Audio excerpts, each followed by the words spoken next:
Well, hi Cukimai, welcome back to Markibah. Sebenarnya gue tuh lagi malas banget untuk posting Markibah. Kenapa? Karena konten gue jadi kayak nggak seru, isinya Markibah doang. Dan lagi banyak banget orang-orang yang jadi pada komen kalau misalnya gue posting cerita ini cuma buat FYP. Kayak maksud gue, Neng, masuk dulu ke akun gue, lo lihat ada beberapa yang gue bacain juga dari chatnya langsung, ya kan? Kayak ngapain berbohong ngarang cerita tuh buat apa? Kayaknya tidak ada untungnya juga untuk saya gitu. Dan gak mungkin juga gue bisa cerita ngarang dengan cepat dan spontan gitu kan. Tapi ya gak ada apa-apa, gue tetap akan menceritakan cerita-cerita Markibah. Cuma mungkin akan gue selingin sama beberapa konten yang lain juga. Jadi tolong tetap ditonton ya setan, jangan cuma nungguin Markibah gue doang. Cerita kali ini datangnya dari followers gue lagi. Dan menurut gue ini cerita sangat amat error tuh ya. Tuh.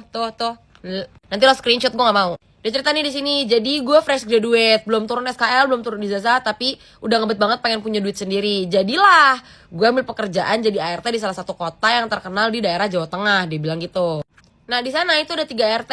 Dia, si pengirim cerita ini kita sebut aja namanya siapa ya? Ratna, temennya A, sama ada satu orang lagi namanya kita sebut aja B. Tapi dia tuh nggak nginep di rumah si bosnya ini. Dia pulang pergi karena apa? Karena dia punya suami. Jadi yang tinggal bareng sama si bosnya tuh cuma Ratna sama temennya si A ini kan. Terus habis itu tibalah di bulan kedua, minggu kedua juga. Waktu itu ada jadwal untuk ngeganti spray kamar bos ceweknya dia. Terus udah nih bagi tugas nih kan, kan ada 3 RT-nya ya kan. Si Ratna itu barengan sama si B, terus si A itu sendiri. Soalnya si A bilang katanya B sama Ratna itu untuk beberes ruangan lain dan masak-masak aja.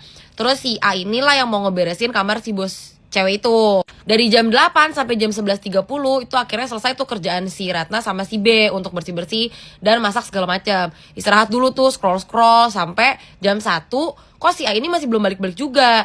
Ya gue kira dia keteteran kali ya, kata si pengirim cerita ini. Karena kayak menurut dia ini lama banget, dari jam 8 sampai jam 1 kok gak kelar-kelar buat ngebersihin kamar yang notabene itu tuh bukan kamar utama.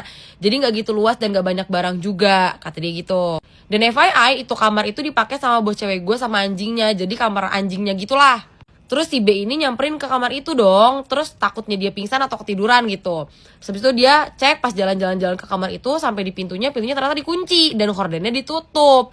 Itu pintu itu dari kaca. Jadi kalau nggak ditutup hordennya tuh bakal kelihatan semua isinya dari dalam.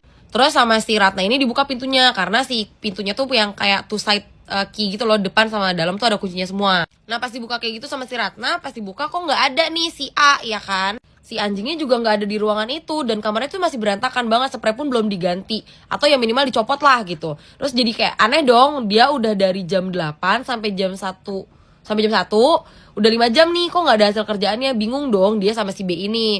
Akhirnya dia bilang kok nggak ada si A. Terus si B ini buka pintu kamar mandi. Ternyata pas di dalam kamar mandi itu dilihat kalau si A ini lagi ngangkang dan roknya diangkat. Terus dia tuh kayak desat